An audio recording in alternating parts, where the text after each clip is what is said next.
అన్న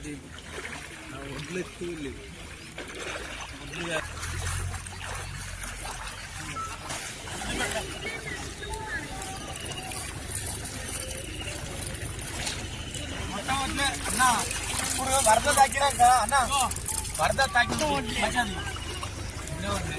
ఇదో అన్న మా రైతుల పరిస్థితి ఇది. ఇంత మోకల వంటి వరదల కొట్టుకుపోతున్నాయి. కనీసం వీటికి సెక్యూరిటీ లేకుండా పోయింది. ఇంత దారుణంగా కొట్టుకుపోతే ఇక్కడ ఓట్లే ఇవన్నీ ఓట్లే.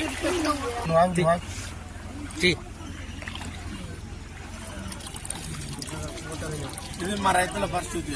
దయచేసి మీరు అధికారులు దృష్టి పెట్టాలి.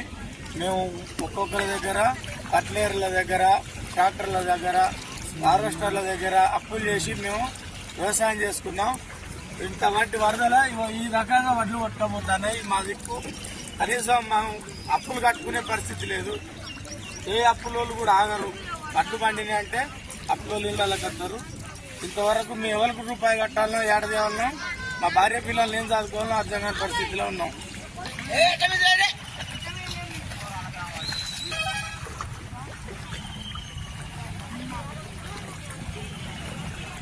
పెట్టిన రైతులో ఉన్నాము.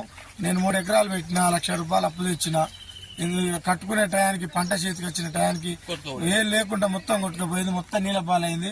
నడువుల వంటి వరదల మొత్తం మేము రైతులను చూసుకుంటూ అక్కడ ఏడ్చుకుంటూ ఉన్నాం. కానీ కనీసం ఏం చేసుకొని మా పంట నాపుకోలేని పరిస్థితిలో ఉంది.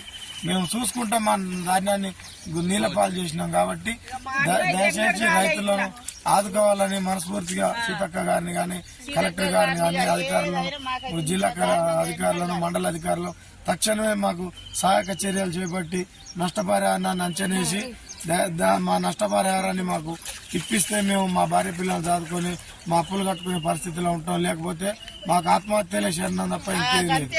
దయచేసి మమ్మల్ని ఆదుకోవాలని మేము మనస్ఫూర్తిగా జిల్లా యంత్రాంగాన్ని